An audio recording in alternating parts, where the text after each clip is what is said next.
Welcome to அம்மாஸ் குட்டி kitchen. இன்னைக்கு நம்ம என்ன பண்ண போறோம்னா, எப்பவுமே நம்ம கேரட்டை வச்சு பொரியல் தான் பண்ணுவோம். இன்னைக்கு வித்தியாசமான மெத்தடில் சாதத்துக்கெல்லாம் தொட்டு சாப்பிட்ற மாதிரி ஒரு புது மெத்தடில் கேரட்டையும் முட்டையும் வச்சு தான் ஒரு சைட் டிஷ் பண்ண போகிறோம்.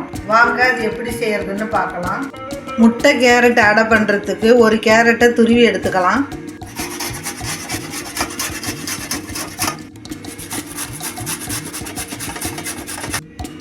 இதை மாதிரி செத்தி எடுத்த பிறகு அடுப்பில் ஒரு கடாய் போட்டு 2 ஸ்பூன் எண்ணெய் ஊற்றி கேரட்டை இதில் போட்டு ஒரு 2 நிமிஷத்துக்கு வதக்கி எடுத்துக்கலாம்.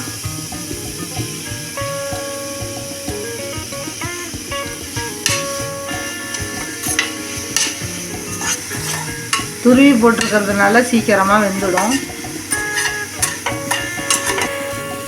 இந்த எக்கு கேரட்டு அடை நீங்கள் எந்த சாதத்துக்கு வேணாலும் தொட்டு சாப்பிட்லாம். ரொம்ப சூப்பராக இருக்கும். இது ரெடி ஆகிடுச்சு. ஸ்டவ் ஆஃப் பண்ணிடலாம். அடுத்தது ஒரு மிக்சிங் பவுலில் நம்ம வதக்கி வச்சுருக்கிற கேரட்டை போட்டுக்கோங்க.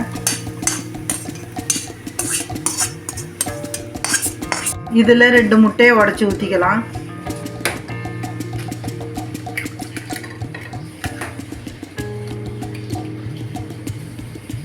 இதில் 1/4 ஸ்பூன் மஞ்சத்தூள், 1/4 ஸ்பூன் மிளகாய்த்தூள், தேவையான அளவு தூள் உப்பு போட்டு இதை நல்லா மிக்ஸ் பண்ணி விட்டுக்கலாம்.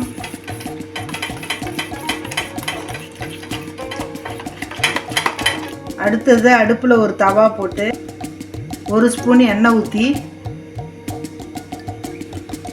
நம்ம அடித்து வச்சுருந்த கேரட்டை இதில் ஃபுல்லாக ஊற்றிக்கலாம்.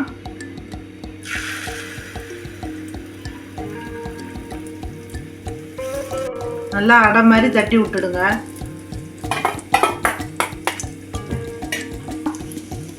இது அப்படியே ஒரு பக்கம் வேகட்டும். இப்போ ஒரு பக்கம் வெந்துடுச்சு, திருப்பி போட்டுடலாம்.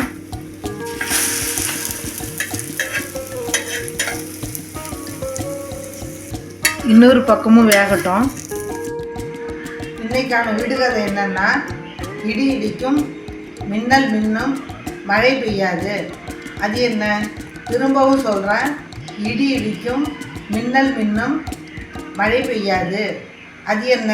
இந்த கொஸ்டினை எங்கள் கிருஷ்ணவேணி அக்கா தான் கேட்டாங்க. உங்களுக்கு ஆன்சர் தெரிஞ்சால் கமெண்டில் சொல்லுங்கள். அவ்வளோதான். எக்கு கேரட் அடை சூப்பராக ரெடி ஆகிடுச்சு. உங்களுக்கு எத்தனை பீஸ் வேணுமோ இதை மாதிரி கட் பண்ணி எடுத்துக்கங்க.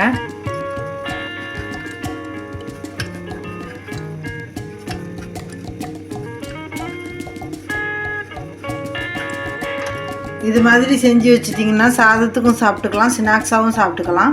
கேரட்டோட முட்டையை சேர்த்து இதை மாதிரி சாப்பிடும்போது டேஸ்ட்டு ரொம்ப சூப்பராக இருக்கும். இதை நீங்களும் ட்ரை பண்ணி பாருங்கள். அம்மாஸ் குட்டி கிச்சனுக்கு லைக், ஷேர், கமெண்ட், சப்ஸ்கிரைப் பண்ணுங்கள். நன்றி, வணக்கம்.